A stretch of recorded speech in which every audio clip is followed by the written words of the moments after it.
అన్న కొంచెం వెనక్కి వస్తే బాబు అన్న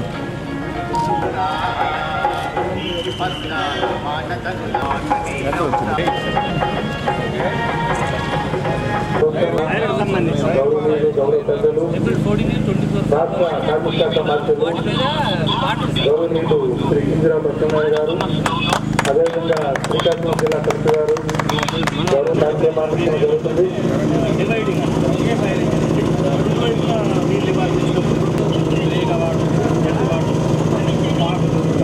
భారతరత్న నవభారత రాజ్యాంగ నిర్మాత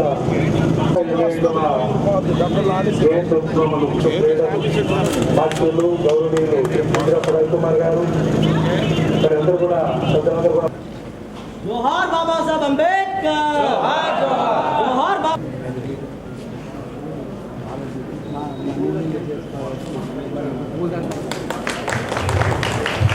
అందరూ కూడా చెప్పబడ్డారు, గట్టిగా చెప్పబట్టి ఆ మానవుని గణపతి కొనసాగిద్దాం. సార్ ఒకసారి చూడండి సార్.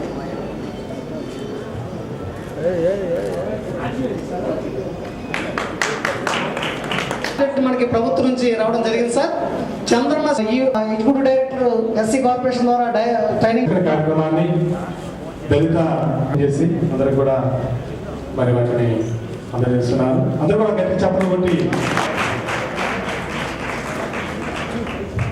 దేశాన్ని, ఎందుకంటే గాంధీ గారి ప్రభావం మొత్తం సమగ్రంగా సేకరించిన సమాచారం ఆధారంగా ఆర్థిక సామాజిక వెనుకబాటుతనం, వివక్ష, ఇటువంటి దురాచారాలు, అసమానతలు ఈ వ్యవస్థలో ఉన్నాయనేది మొట్టమొదటిగా గుర్తించి ఈ సమాజానికి రాజ్యాంగం ద్వారా చికిత్స చేయాలని నిర్ణయం చేసుకుని రాజ్యాంగ కూర్పు కమిటీ సభ్యులందరినీ కూడా తన భావజాలంతో ప్రభావితం చేసి రాజ్యాంగంలో ప్రాథమిక హక్కుల దగ్గర నుంచి వెనుకబడిన వర్గాలన్నింటినీ కూడాను, అణగారిన వర్గాలన్నింటినీ కూడాను మంచి త్వరగా పైకి తీసుకురావాల్సిన బాధ్యత స్వతంత్ర నవీన భారతదేశంలో ప్రభుత్వం పైన ఉంది అనేది స్పష్టం చేశారు.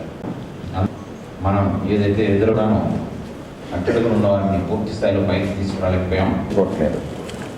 ఇది గనక చేపట్టగలిగితే నేత, మన భారత రాజ్యాంగ నేత అయిన డాక్టర్ అంబేద్కర్ గారి 126వ జన్మదిన శుభాకాంక్షలు అందరికీ తెలియజేసుకుంటున్నాను. ఒక వెనుకబడినటువంటి వర్గాలకి ముందుకు తీసుకొని రావడమే కాకుండా ప్రపంచంలో ఉన్నటువంటి ప్రతి ఒక్కరికి కూడా మానవ విలువలకి ఒక బ్రాండ్ అంబాసిడర్ గా నిలిచినటువంటి వ్యక్తి అంబేద్కర్ గా మనం అందరం గుర్తుపెట్టుకోవాలి.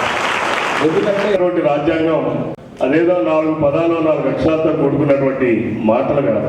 మానవత్వానికి ప్రతిరూపమే రాజ్యాంగం. రాజ్యాంగంలో ఉన్నటువంటిది ఏంటంటే మానవత్వం అండ్ మానవత్వం, ఆ రెండింటికి ప్రతిరూపమే మన భారతదేశ రాజ్యాంగం. 125వ జయంతి ఉత్సవాలు మనం జరుపుకుంటున్నాం. డాక్టర్ బిఆర్ అంబేద్కర్ గారి 125వ 14 నుంచి జాతీయ 4 వరకు గ్రామ వికాసంతో దేశ వికాసం కార్యక్రమాన్ని ఘనంగా నిర్వహిస్తున్నాం, స్థాపిస్తామని ప్రతిజ్ఞ చేస్తున్నాం. చాలా సంతోషం ఉంది.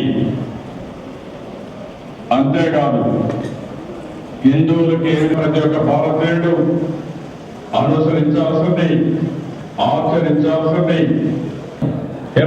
అలాంటి బృహత్తరమైన కార్యక్రమం చేసిన వ్యక్తి ఉంచాడు, కానీ నిపుణంగా ముందుకు పోయాడు, రాయగలిగాడు. ఒక మామూలు కుటుంబంలో పుట్టాడు. మీరు ఆ విషయం గుర్తుపెట్టు. బడుగు బలహీన వర్గాలకు ఏ విధంగా న్యాయం చేయాలో, పేదవాళ్లకు ప్రభుత్వాలు ఏ విధంగా అండగా చిత్తశుద్ధితో అమలు చేసిన ఏకైక వ్యక్తి నందమూరి తారక రామారావు గారి విషయం కూడా మీరు గుర్తుపెట్టుకోవాలి. ఈ రాజకీయం కనీసం పేదవాడికి సహాయం చేయలేకపోతే. అంబేద్కర్ గారి యొక్క 126వ జయంతి గ్రామ స్థాయి నుంచి దేశ స్థాయి వరకు ఒక పండగ వాతావరణంలో కేంద్ర రాష్ట్ర ప్రభుత్వాలు జరుపుతున్నాయి. అందులో భాగంగా శ్రీకాకుళంలో మనం ఈ ఉత్సవాలను మనం జరుపుకుంటున్నాం.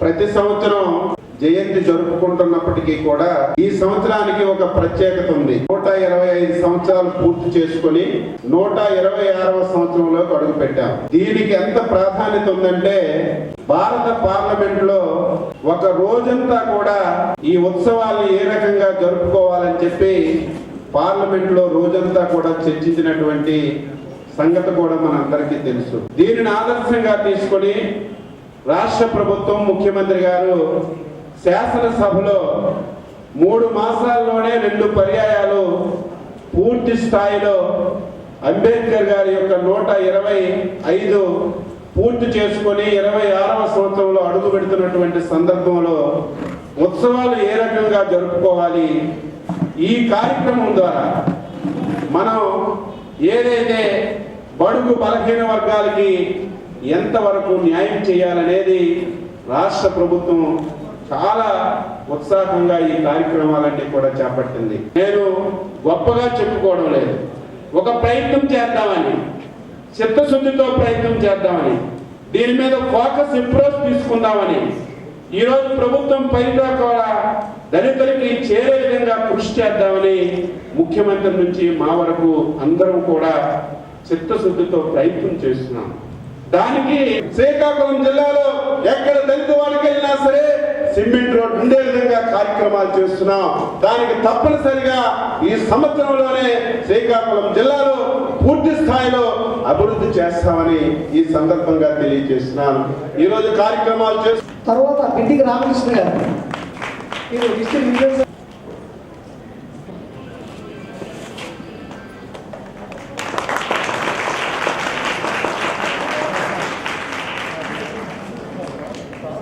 ఒక్క నిమిషం.